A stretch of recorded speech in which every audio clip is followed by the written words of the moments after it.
What's good? How y'all doing this evening? Welcome to a Monday edition of the FILA Sports Podcast, the Forever I Love Atlanta Sports Podcast, hometown guys talking hometown sports. Your boy Coach Mario and my co-host, the man who hooked all this up, the man known as the Don. What's going on, Don? What's good, y'all? How y'all doing this evening? Everybody in the chat, what's good? Glad y'all could join us this evening. I know yesterday we didn't do a show, just a lot of things went down yesterday, and I pretty much came back from Atlanta for the weekend. Went to cover some games and everything. So we back tonight. We're gonna be pretty much covering what happened yesterday in Cali. So if you're new to the channel, you already know what to do. Hit that subscribe button, hit that like button, share this content out with other Atlanta sports fanatics, and hit us up in the comment section. As always, come holla at your hometown sports podcast. We have fellow Georgia sports hospitality media personnel on with us. DaVonte, what's good, man? Doing well, man. Got my grades back, passed all my classes, so now I can do this podcast. So how y'all doing? That's what's up, dog. That's what's up, man. That's what's up. I don't even want to talk about grades, man. I'm upset with one of my classes. I forgot. I'm sorry. Yeah, man. I made a 90 on one of my classes. I'm upset about that, man. Anyway, you slacking, man. You can't get 100s on everything. I just gotta accept the fact that you can't be perfect in everything. So it is what it is. So guys, if you haven't been following us on our social media platforms, you see them above the screen. I'm not gonna read them out. Tonight we trying to hit it and quit it tonight. Audio only. I will say you can catch the show audio only on Apple Podcasts and on Spotify and on Google Play. So let's go ahead and run down. It and quitting it. Yeah, we'll go ahead and quit it. We'll go ahead and quit it tonight. It's 9:41. I done had a migraine all day. My allergies acting up. I'm ready to go to bed. You still got on your button down, so we already know what that means. Yes. Once this show in, I'm down for the count. But anyway, go ahead, man. Go ahead and run down the stuff. All right. Where we at? Swarm. I covered the Swarm because I was in attendance in the Infinite Energy Arena on Saturday night covering the Georgia Swarm. They won that game 12-6. Forgot to do the kid's name, Jackson, I believe. Like that guy, man, he scored what, like 4 or 5 goals.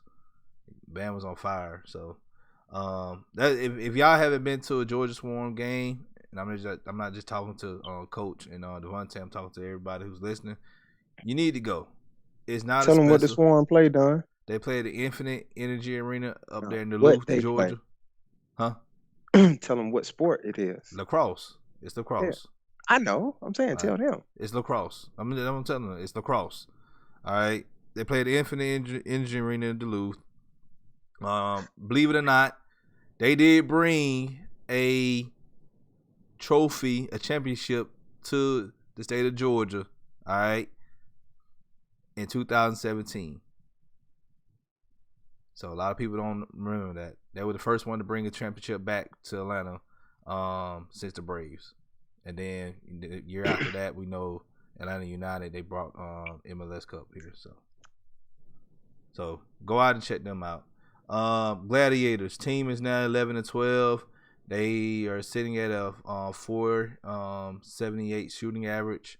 So they're not really scoring enough goals. But hey, hopefully in the next few weeks they can start picking it up.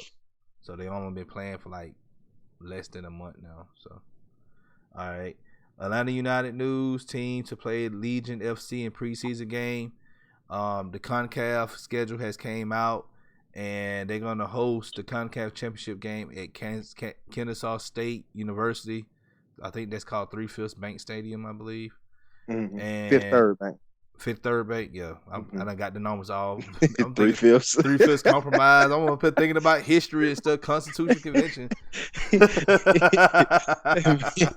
Fifth Third Bank, yeah. Oh man, okay, yeah. He said 3/5 Bank. I'm thinking 3/5 compromise. Every 5 slaves, 3 free men. Anyway, so Fifth Third Bank in Kennesaw State. The reason why they're not playing the Mercedes-Benz Stadium because Monster Truck Rally trumps MLS or soccer. So hey, but I mentioned my opinions on this show earlier. Earlier this year, that a professional soccer team should have the rights and say so they get to play and they can move the Monster Truck Rally somewhere else. You have GSU Stadium. Had them play at that stadium. Had them do the Monster Truck Rally at that stadium. But hey, all right. Skip to the Hawks. Yeah, go ahead and go to the Hawks, man. Tuesday we took on the Heat. We dropped that one 135 to 121. Scoring a lot of points, but giving up a ton of points too, man. Then we went up to Chicago and we took that one on the chin. That was Wednesday, 136 to 102.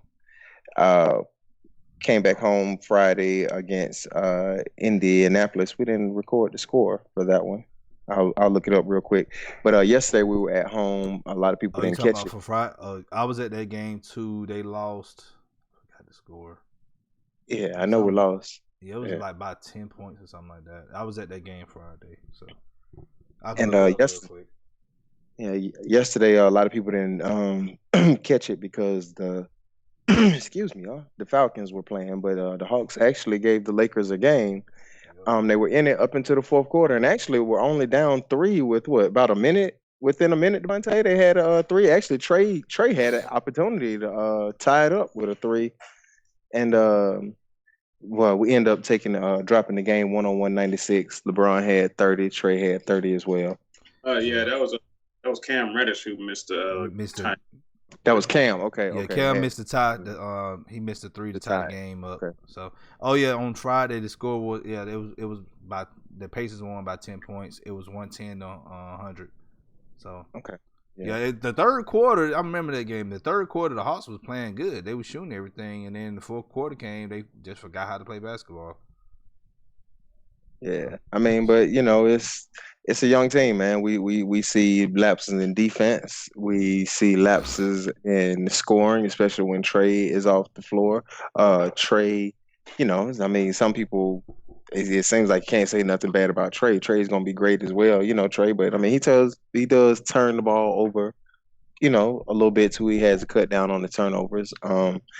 But it's a young team, you know what I'm saying? You're just gonna see lapses at times. They're not consistent, and that's what young guys are, not consistent. They got to build a chemistry. It doesn't happen overnight. So. No. I mean, like I say, these guys are 19, 20, 21, 22. Man, guys don't win their first championships till they're 28. Used to be. But, so these guys just got to grow in jail. We just got to be patient. What you think, DaVonte?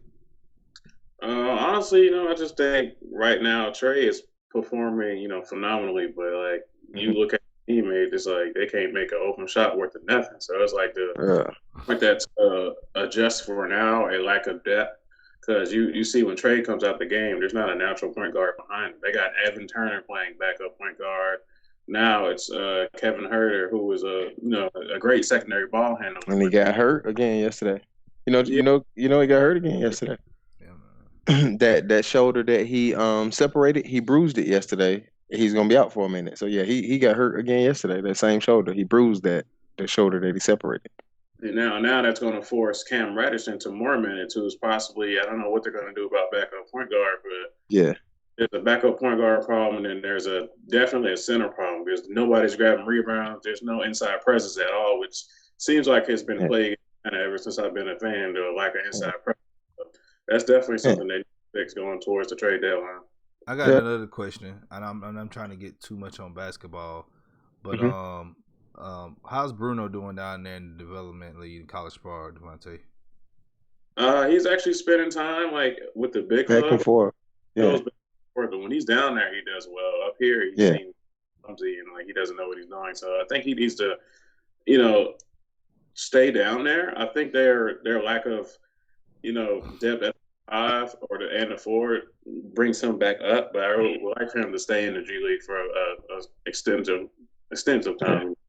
What was crazy, Don, the game they sent him down there, he played with the big club the next night. So it was like crazy. Basically, they sent him down, and the very next night he played with the Hawks too. So it was like so confusing. Like I don't get it either. Yeah, he played like 5 straight, I think. Technically.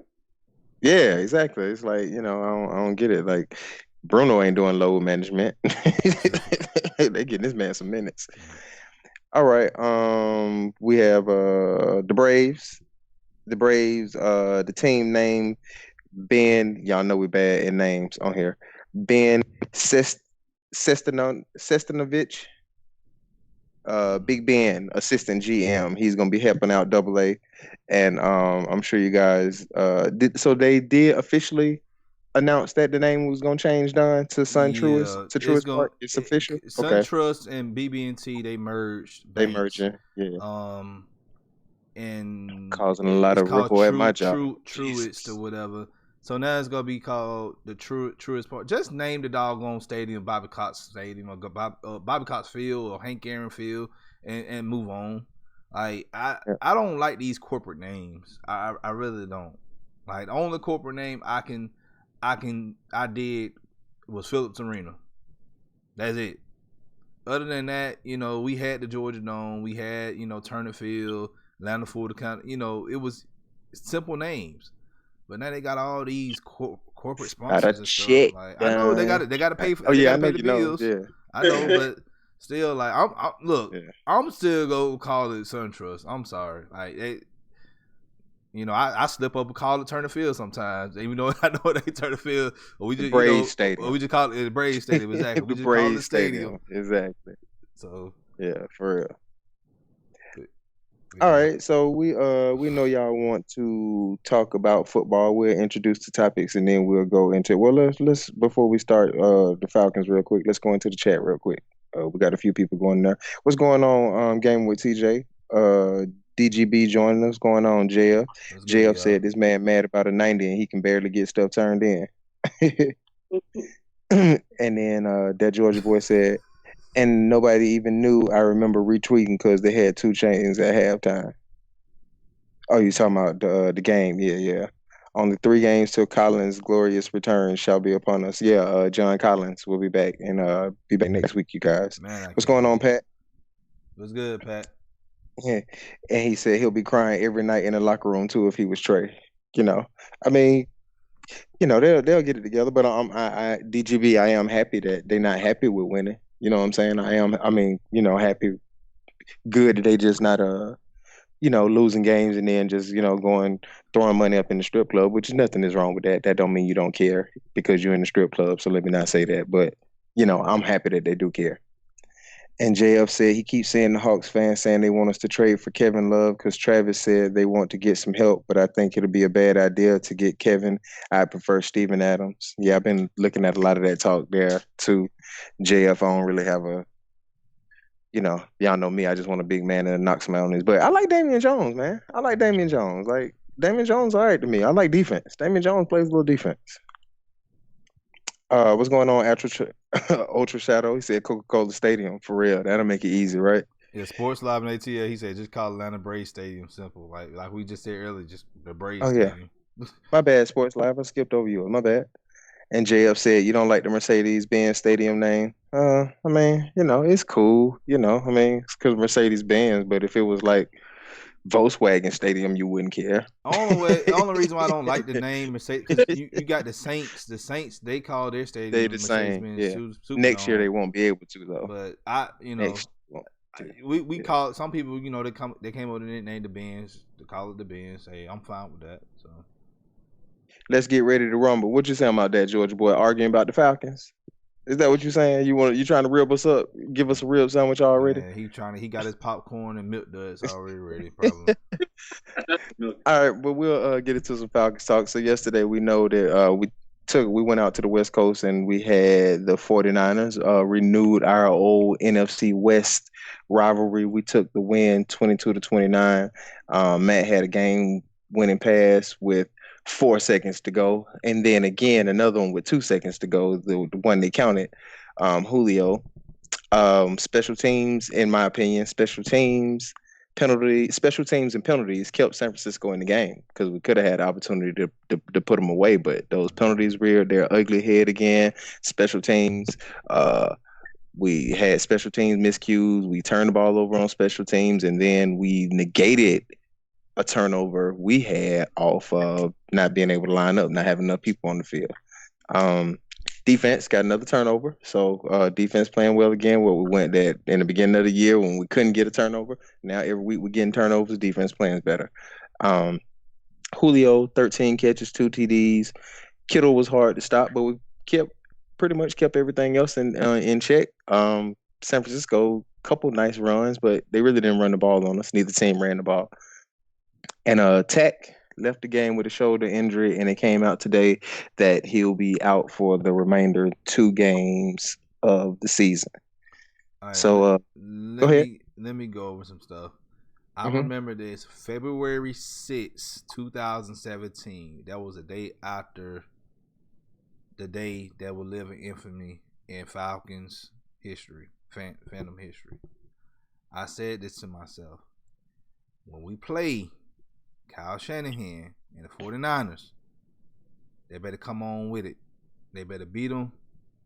I ain't gonna say the exact words that I said, because it's a PG show. But they better go up. They better go down there and they better beat their behinds. I'm so glad that we end up beating them. All right, because I kind of prophesized that we was gonna go down there and we was gonna pretty much stick it to Kyle Shanahan.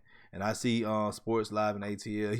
He said everything about Kyle Shanahan. And the comment he made yesterday saying that this is our Super Bowl, this is the Falcons Super Bowl or whatever. And I'm saying to myself, well, if you pretended that it was a Super Bowl, you 0-2 then in Super Bowl. You giving up leads and stuff. But hey, but I liked everything that happened yesterday. As far as the defense did play good. You holding San Francisco to 22 points. That to me, that's impressive. Especially averaging close to 30. Everybody want to crown Kyle Shanahan this offensive mind guru, and we had them under 22. We had them to 22 points. So that goes to show you that the team is trying to do something. And excuse my language. Screw everybody who up here is trying to say, man, why we winning meaningless games? Why do y'all want to lose on purpose? We done said this so many times. It's not good to tank. What are we tanking for? To get we need to get this player. You do realize that players that get picked first overall, the second overall doesn't mean they're gonna be superstars. Hence Jamarcus Russell. Look at Jameis Winston. He's playing good now, but no, he's not. Well, hey, he's okay. He's doing a little better. He's doing a little better under Bruce Arians. Let's give him credit for that. Yeah, he's throwing a lot of yards and touchdowns. We turn the ball over a lot. Yeah. Well, he feast or famine, basically. That's crab legs for you, man.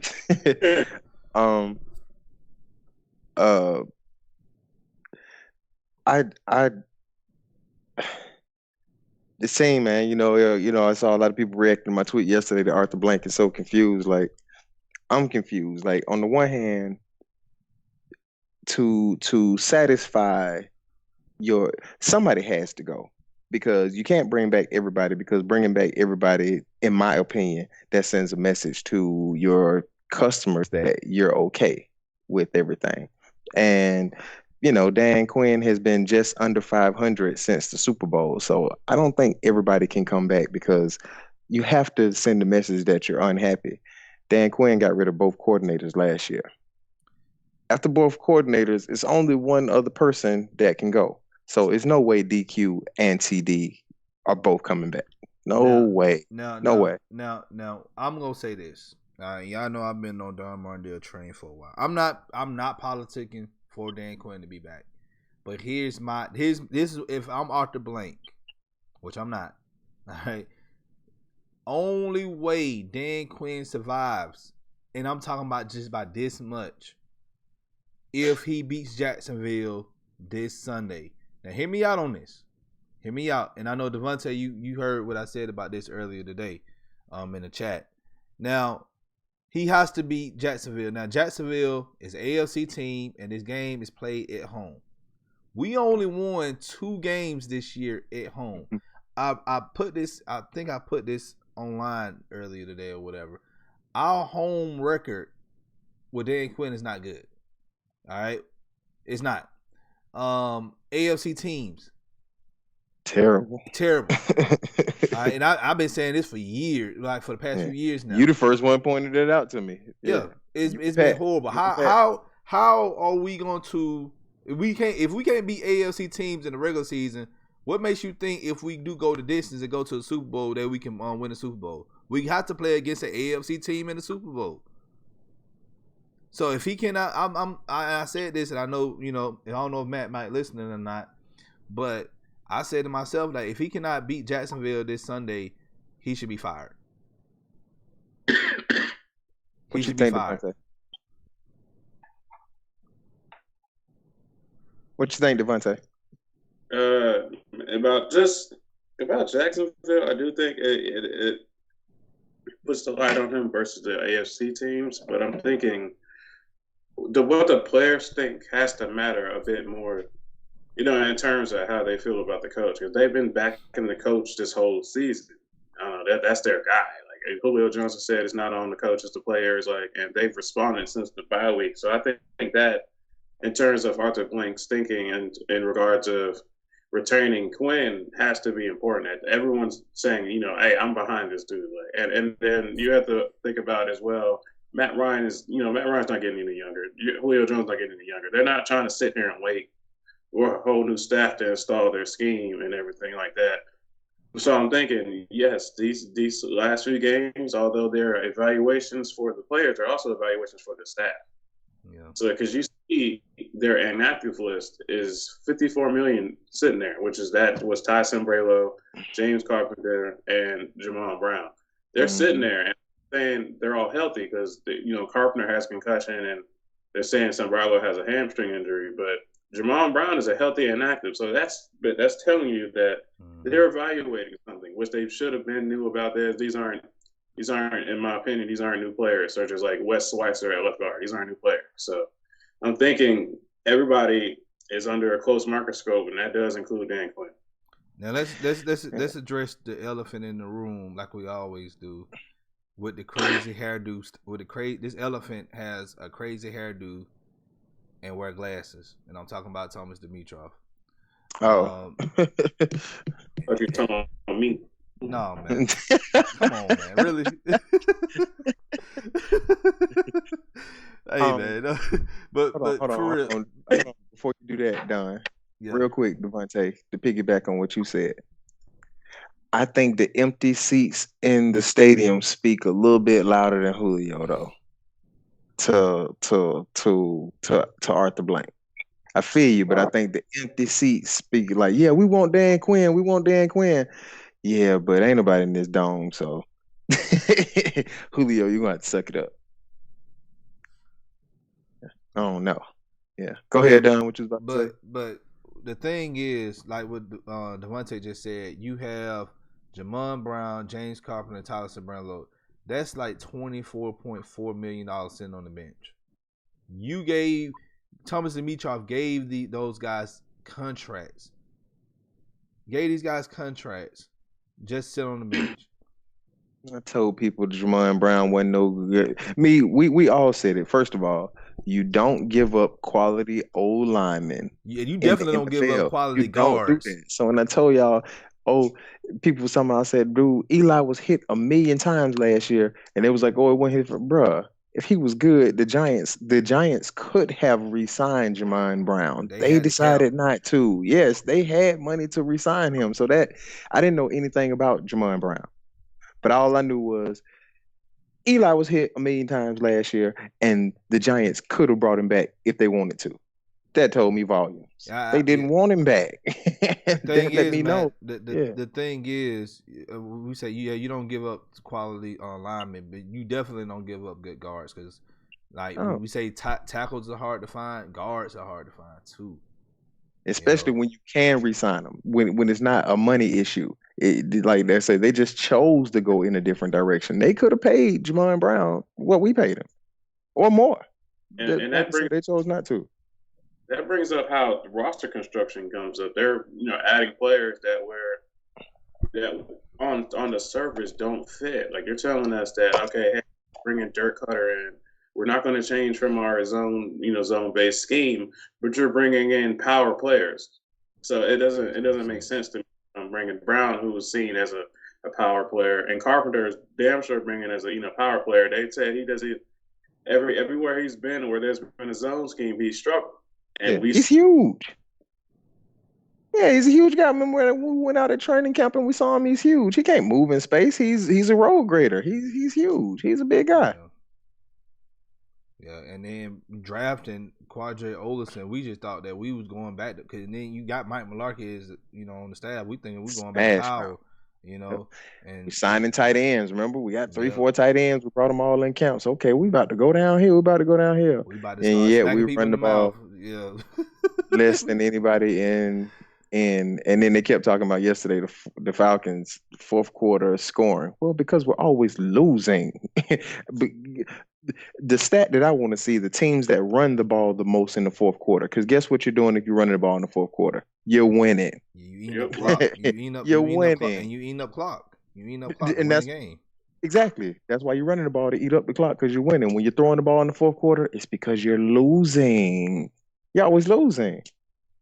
Yeah, so that's an empty stat to me. We score more than anybody in the fourth quarter because we have to, and we still lose. So I don't like that stat. Quit bringing that up.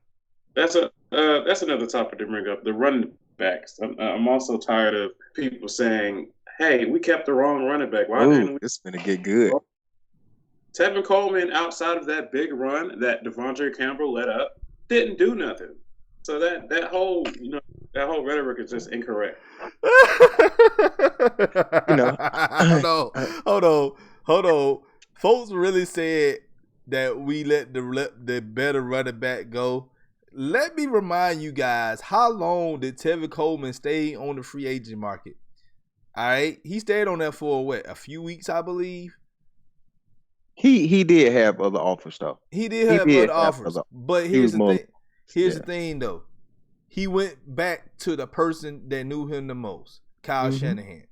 And the system that he did the best in. Yeah.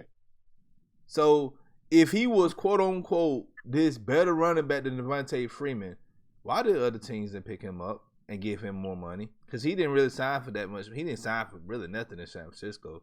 If we keep it to 100. What'd you say? I said, I think it was 2 years, $10 million. Yeah, that's nothing. Like that. Yeah. I'm not. It's more. Look, I would love to get $10 million for 2 years. I take $2 million for 2 years if I could, but that's nothing right now. You compare that to Devontae Freeman contract. Come on now. Yeah. And just to bring highlight, I think it was JF saying that Tevin is third on the depth chart behind undrafted free agents. It says a lot how you're playing, especially behind basically an offense that is literally schemes you in space, schemes you open. Tevin Coleman is not succeeding in that type of offense. That speaks volumes about the player that he is. Devontae Freeman is on a 1,000-yard season right now in the 49ers land. So we can't back. He just happens to make a lot of money. That's the only problem with Devontae Freeman. He just happens to make a certain amount of money people don't agree with.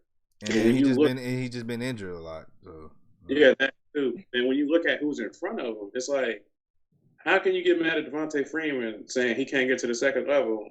The old lineman can't get past the first level. So how are you gonna get to the second level? He can't get past nobody. Those are big bodies that are getting pushed back instantly. Yeah. I saw a play where it was like a stretch run, and Luke Stalker just gets totally killed, and Devontae Freeman can't even think.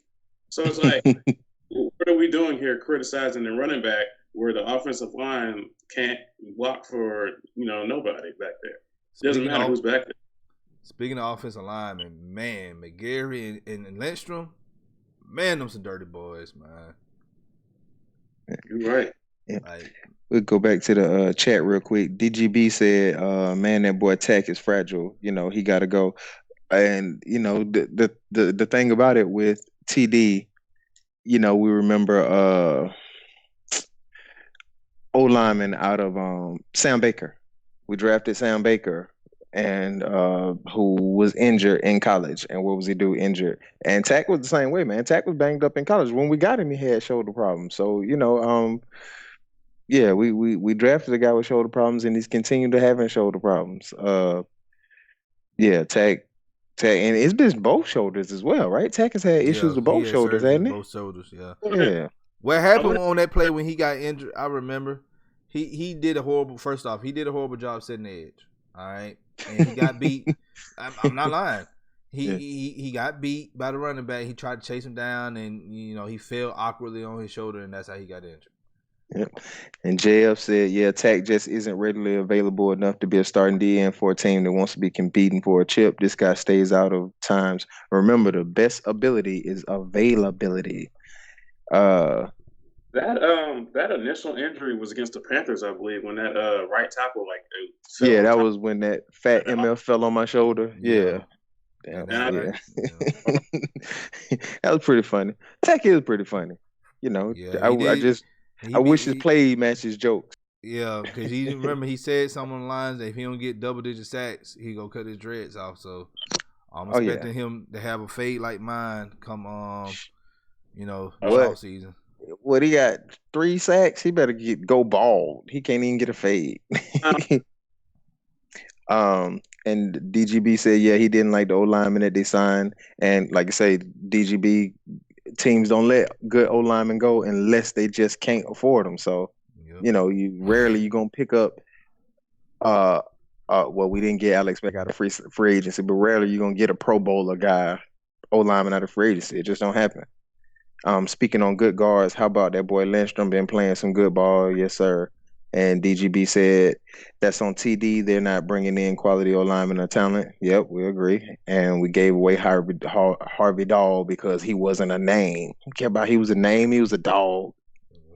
JF said DGB. I say Caleb and Chris have been playing pretty good so far. And he remind y'all, we already said that. And yeah, we definitely like the 2 they drafted. Yeah, we do. We like the 2 they drafted, but Matt 34, Julio at 30, 31. We need them 2 to grow up in a hurry because, like I say, Matt and Julio's window getting small. So we need those 2 to play like seasoned vets tomorrow. You know what I'm saying? Which is unfair to them because you got to let them grow up, but that's what we need. And to continue to talk about the offensive line, man, just whoever is in the scouting department, along with Thomas Dimitroff, does not know what the hell an offensive lineman looks like. They don't. Every time you look at their drafts, you get the Lamar Holmes, you get the Peter Kahns, you get who are these guys? They're not even in the league no more, and you're bringing in guys like Jeremy Trueblood. Like you're constantly older guys to patchwork the line, and that's bothered me since I've been a Falcons fan. He relies on these older guys to kind of hedge the year so he can focus on other skill positions. You can't keep doing that year to year. This is why I feel like, and this is my philosophy, how you build a good offensive line. You build it through the draft. You draft linemen, either offense or defense, that fits your system. I don't like getting leftovers from other teams. That's why they're free agents. That's why they either would let go. When a lineman is let go, either they cost too much or they underperformed. All right. Yeah, we got the only person that we brought in outside of the draft, Thomas Dimitroff, and I can applaud him on, was Alex Mack. Mm-hmm. Other than that, everything else was a miss. Draft. The only thing he got right, and I don't even credit him getting Lindstrom and McGarry. I think that's a Scott Pioli move right there. I really think that was a Scott Pioli move. Remember what happened with Scott Pioli this offseason. He had left because of, I guess, the differences that him and Dimitroff had. And now you see the issue that we're facing right now. Yeah, and you go back to I'm thinking 2014 or 2015. I don't remember when exactly Jake Matthews was drafted, but he drafts Jake Matthews, Cool. All pro player, left tackle, protects Matt Ryan's blind side. And then you look at the offensive line outside of Chris Lindstrom and McGarry from this year. Who has he drafted that on that line? You can't say nobody that he's drafted as a starter. He hasn't. He looked at them. Not once has he looked and said, all right, let me get the left guard of the future, center of the future, right guard, right tackle. He had Brian Schrader, UDFA out of Valdosta State playing there. Although he played well, he wasn't actively trying to build the trenches. And that's my problem with him. That the most important, one of the most important play in football is trench play. You're like, all right, let me get another wide receiver. Let me get another defensive end. Like, I love the Calvin Ridley pick, but you gotta know damn well the trenches was a way more important thing at that time. You had Taven Bryan still on the board, and you picked Calvin Ridley, which I'm okay with. I'm okay with Calvin Ridley, but we needed a D tackle. We needed a D tackle. You should just went on and got Taven Bryan and called it a day in 2018. And going back what you said about Ryan Schrader, here's my take on this. I really feel like Kyle Shanahan, when he was here, he did hide some players' imperfections and their weaknesses by his play calling. You know, Sark and Cutter are not good at doing that. You know, Sark was inexperienced, and Cutter, he's stuck in his ways. Mm-hmm. Yeah, I can't get that. Levine Thorlolo was a really big, and Ryan Schrader's play. So, what we right back to where we started. Who do you bring back? Who do you bring back? What would make you? All right, let me change the question. What would you be okay with us doing next year? Well, all right. Nope. What don't you want to see us do next year regarding the coaching staff and the scouting department? What don't you want to see? Go ahead, DaVonte, and I'm the same. You the same done on this. Yeah, well, I don't want them to be complacent and say, hey, we had which I'm projecting, a 7-9 season. Let's keep everybody. Somebody has to make a statement that says, hey, we're not okay with this. Exactly. If it's Thomas Dimitroff, and I feel like he's the common denominator because he's been here for, 2 different staffs who perform, and whether you call it coaching or whatever, but you have to remember that his team building skills are not really up to par when you realize his quality of draft picks under both. Like his draft picks, his uptick in quality in draft picks came when Dan Quinn came here. Like you can look at the guys under Mike Smith. Mike Smith, terrible. You got the Malachi Goodmans or the Jonathan Massacre. Good players like that, and those are high pick. Like those are some good, 5th round picks or whatever. You can use an actual player. The Peter Kahn's in the 2nd round. Lamar Holmes, who was projected as a 6th round to a priority free agent, you draft him in the 3rd round. Your track record is not actually that good, man. It's outside of Matt Ryan and Julio, running the show. You really have to put him into perspective, and he's the common denominator. He needs to go. If there's anybody, if you do retain somebody, I think it's Dan Quinn out of those 2. I'm 100% on board with that. I couldn't have said it better. I made my statement on Dan Quinn. He has to win the Jacksonville game to show Arthur Blank that, hey, I can win at home and I can beat the AFC team. That's just my theory. That's just my theory. Now, like I said, yeah, some people got to go. Some people got to go. If Dan Quinn stays, he has to make it. He's going to have to, and I'm pretty sure Arthur Blank is going to say, hey, you can't call the defense. You need to focus on head coach because you cannot do both. All right. DC, defensive coordinator, could be Raheem Morris and Ulrich. They can continue to call it, or you can just bring somebody else in. I'm gonna bring up this guy here in a minute, but I know a lot of people might not like this person. But if Dan Quinn stays, you keep him. Offense side of the ball, Carter has to go. I feel like he cannot be consistent enough to call a competent game plan, throughout the season. I just don't trust him. I know a lot of people, don't like Mike Mularkey because of, that one playoff game in 2011. I'm saying to myself, you can't just base your opinion off one game. And we lost to a Super Bowl team. They won the Super Bowl. The Giants won the Super Bowl that year.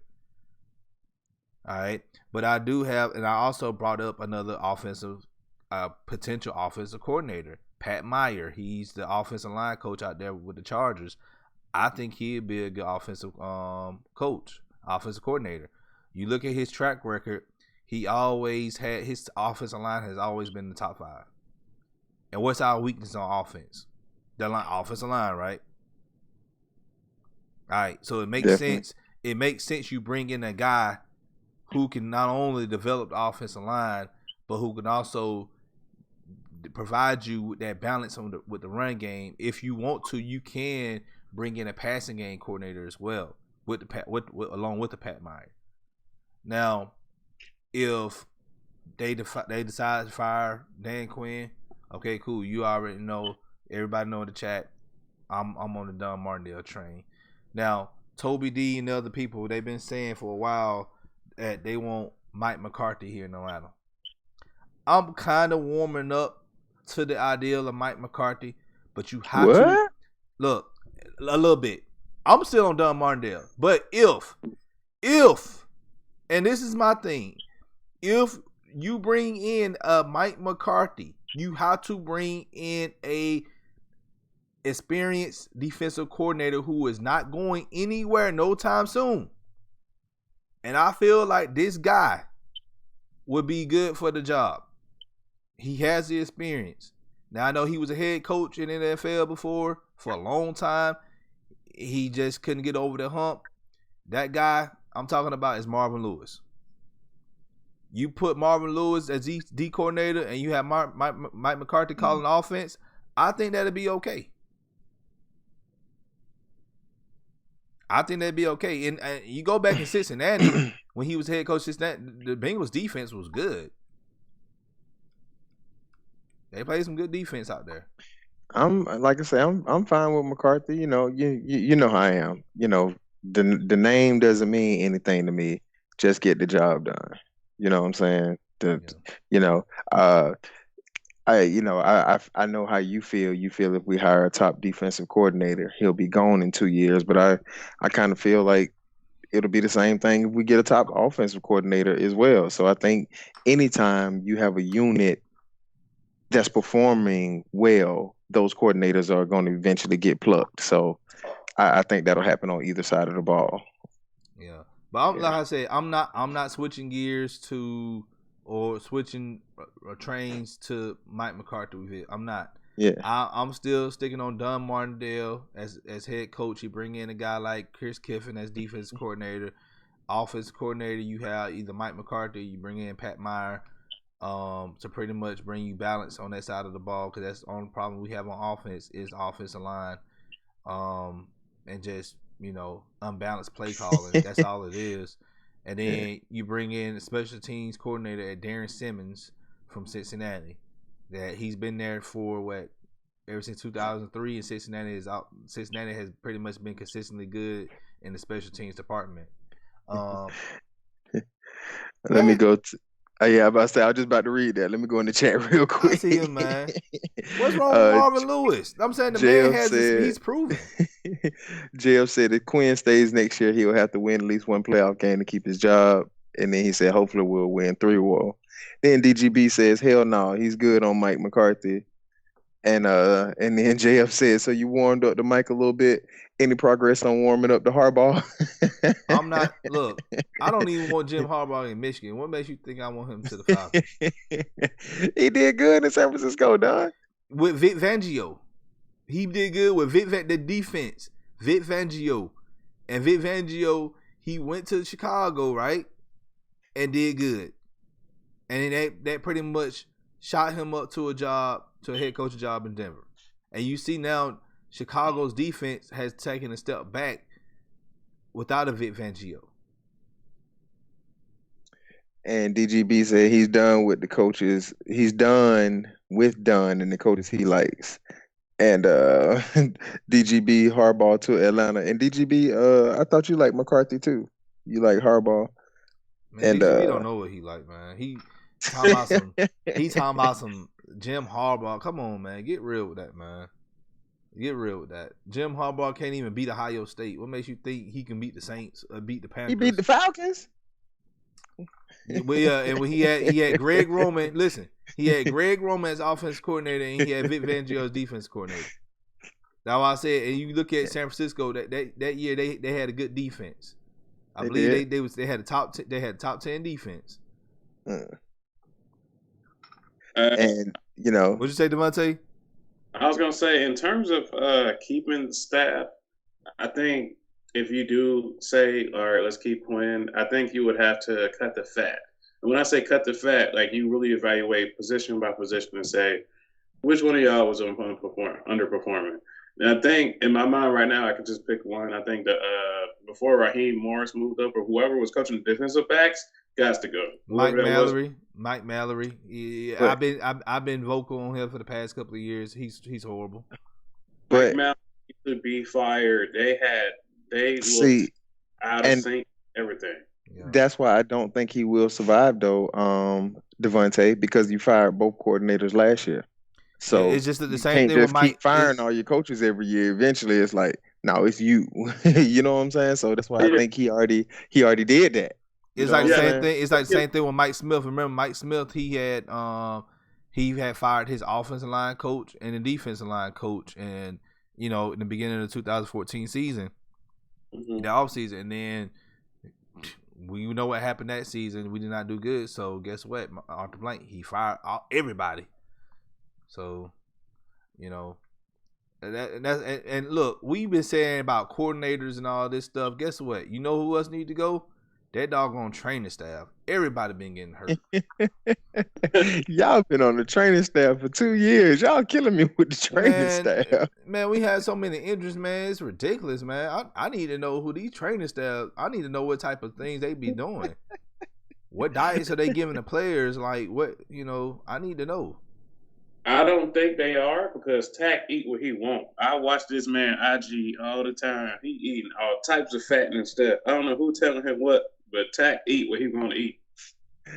He don't have a personal chef? No, he does. You see this man? He out at some type of club eating some fish. Like he always eating something. I hadn't checked him out, but I will. Yeah. Go back to the chat real quick. John JF said, in Don's world, Jim did absolutely nothing with the 49ers. The head coach had no saying anything on the field, only the coordinators. I give him his credit. Yeah, he did good play calling. He did good play calling. Him and Greg Roman, they did a good job, but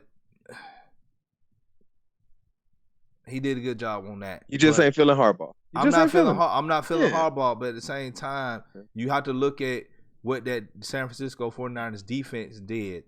And you even go back before he went to the 49ers and you look at Stanford when he was coach at Stanford. Vic Fangio was on that staff too. He was the defense coordinator. That's what made Jim and Vic Fangio leave Stanford to go to the 49ers, because of the good success they had with Stanford. They had pretty much revived that program.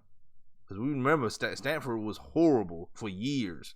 And Harbaugh went there and pretty much gave them life again, then left to go to San Francisco. Yeah.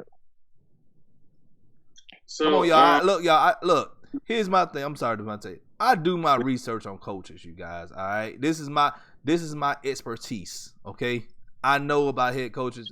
I studied their work.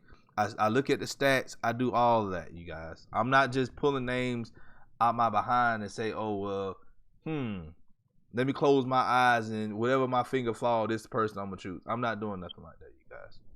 All right. Go ahead.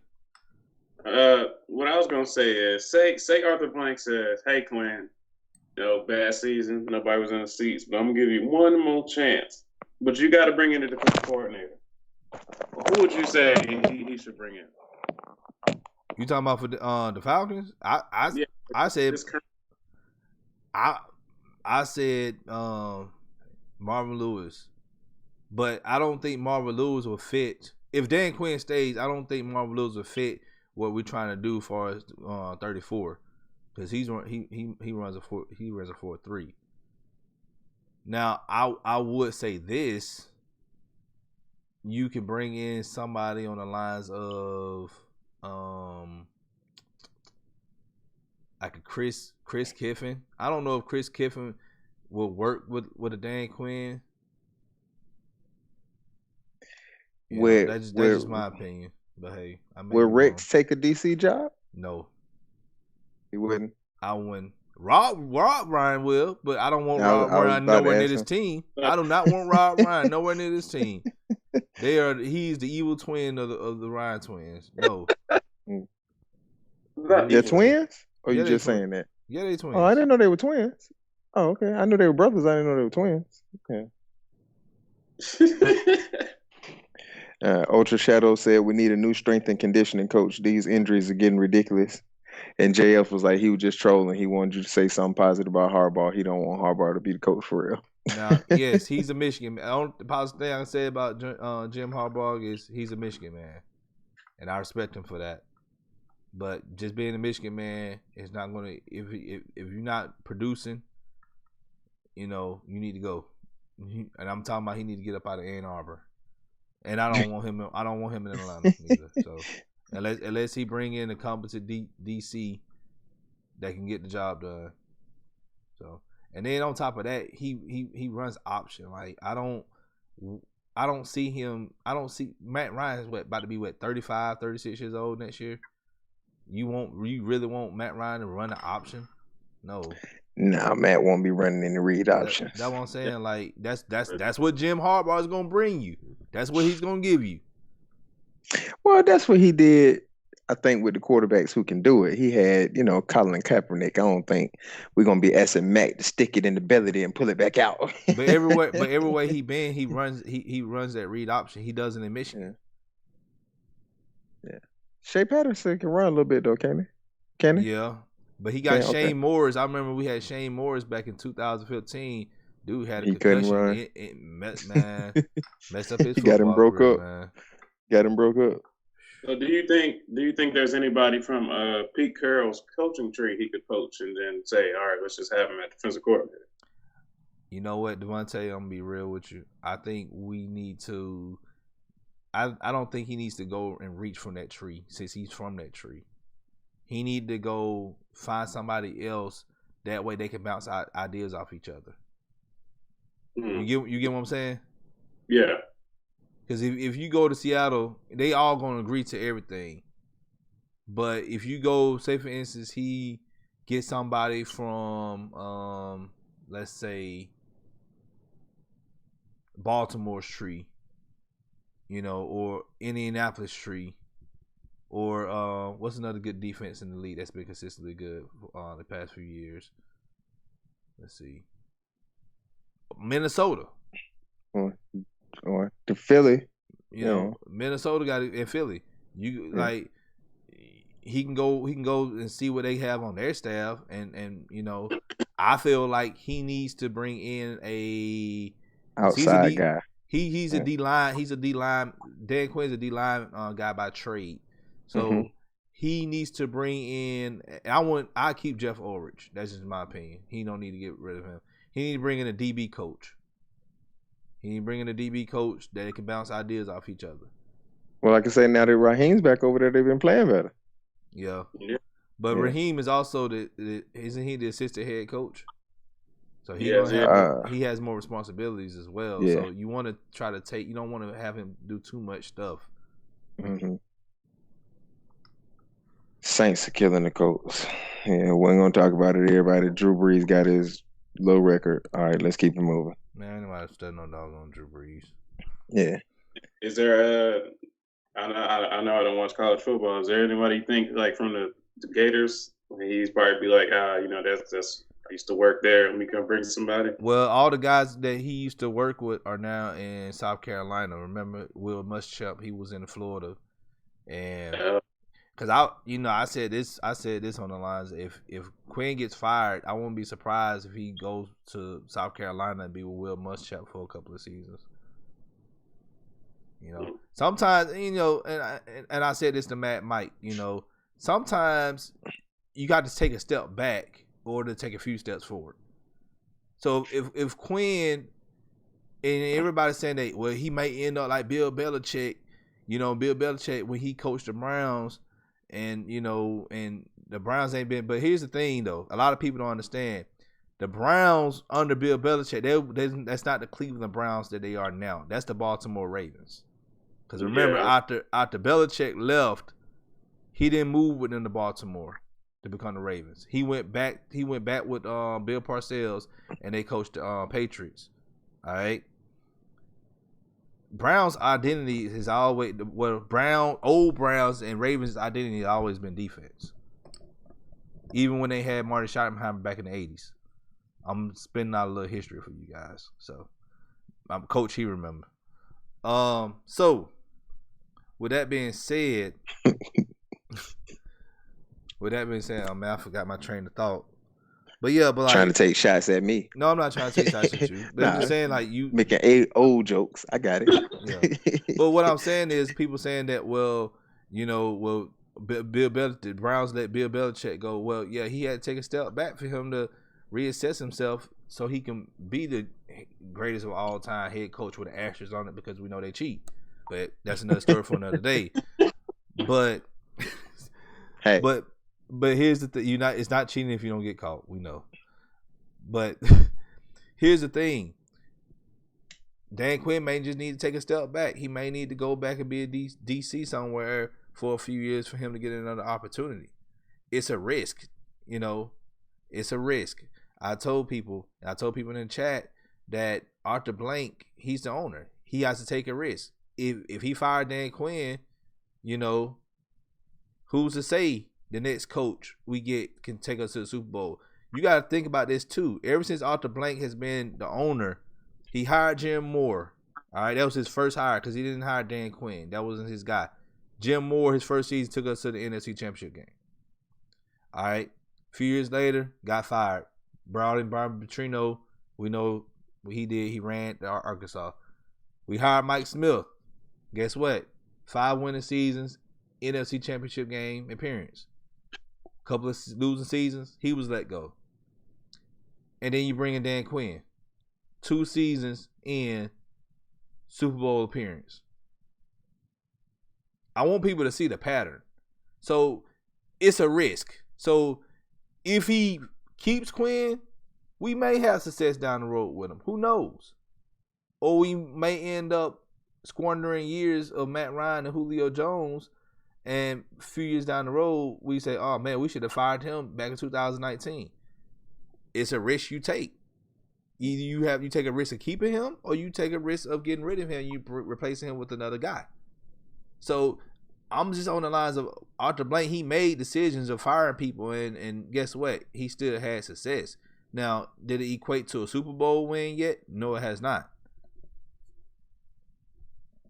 So that's all I got to say on that. Yeah. So let's do this then. How y'all finish? What do you think we're gonna finish up these last 2 games? Split. We're gonna win both, lose both. What y'all think? I think they can. I think Jaguars. Because I don't think. I think Gardner Minshew, he's decent. I don't think he's good though. I think he's backup level talent. So I think they can beat the Jaguars. But I thought coming into the Buccaneers game, I know it's a toss-up because the division game. Jameis Winston, he throws a pick on the first play of every game for some reason.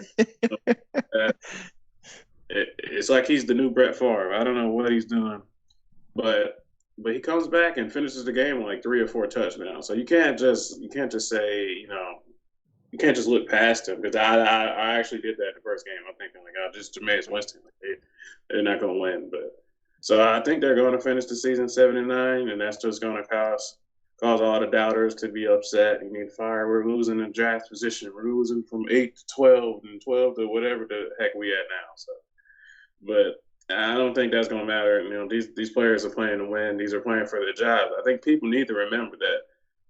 They're not going to lose on purpose. There's no player you're going to tell me that he might not be here tomorrow in the league. He might have to go play in the XFL, that he's not going to try his hardest right now. So I think that's just fans need to remember. Yep. And I mean, just like incentives in players' contracts, people don't understand all the incentives in your contract. The better your stats, the better your money. So you're never going to try to play bad. That's just stupid. Go to your job and try to be bad and see what happens.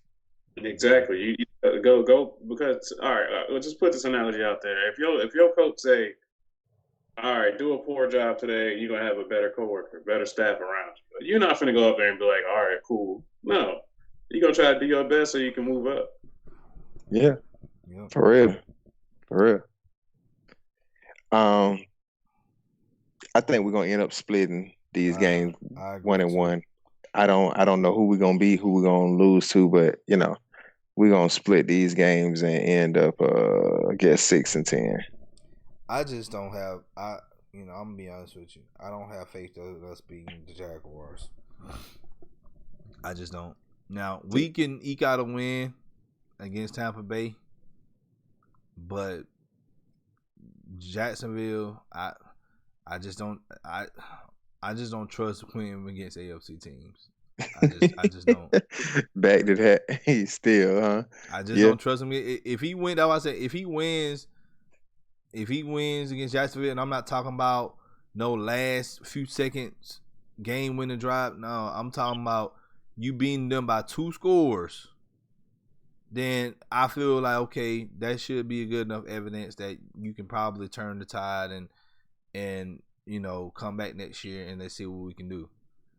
But hey, I feel like we're gonna split, we're gonna lose to Jacksonville, and we're gonna somehow manage to go down there to Tampa Bay and beat the Bucs. Y'all go ahead and give us y'all predictions for the rest of the year in the chat. I really think it depends on which offense shows up, man, because the Jaguars' offense is Leonard Fournette and DJ Chark. Like, I don't see them beating us with the offense. Like, Leonard Fournette's not running down our throats because the Falcons' run defense is actually good. And then DJ Chark is not, he's not a world beater. I forget who the wide receiver is across from him, but he's not a world beater neither. So it depends on which offense wants to show up. Is it going to be one against the Panthers where they hang 40 on them? Or is it going to be the one where it just stalls out and can't run the ball, can't do nothing? It depends on which one wants to show up. And you figure, we should have some good weather regardless, so we should be able to throw the ball around pretty good. Well, the game is here in Atlanta, though, ain't it? Yeah, I'm saying, but, both of them, you know what I'm saying? Florida teams, Georgia, we're going to be inside anyway, so you figure in the last 2 weeks that weather won't be an issue in any other game. Because, a lot of times in December, you're playing cold games, so our last 2 games, weather shouldn't be a factor at all. And we inside, like I said. Yeah. All right. Well, I guess that's everything we need to cover, right?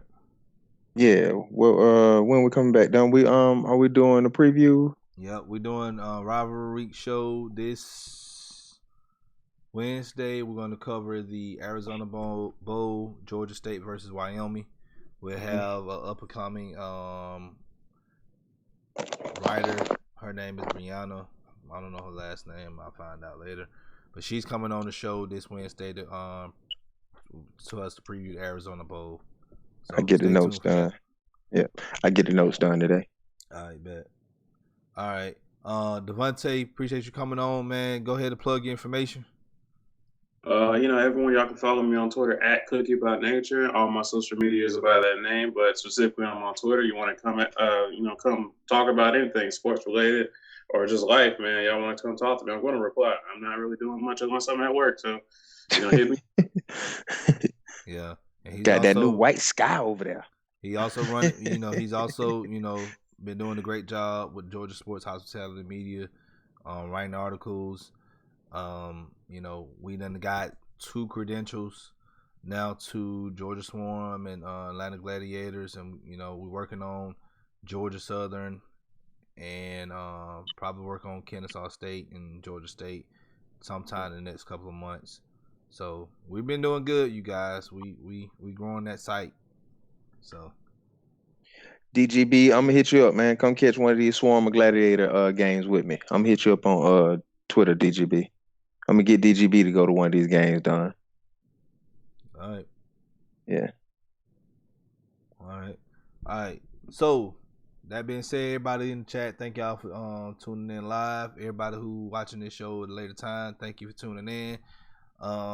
We'll be back Wednesday to cover the Arizona Bowl, like we said earlier. So if you bowl game starts Friday. Yep. Bowl season starts Friday. Yep. So if you're new to the channel, you already know what to do. Hit that subscribe button, hit that like button, share this content out with other Atlanta sports fanatics, and hit us up in the comment section. As always, come holla at your hometown sports podcast. We'll see y'all Wednesday. Y'all have a great week.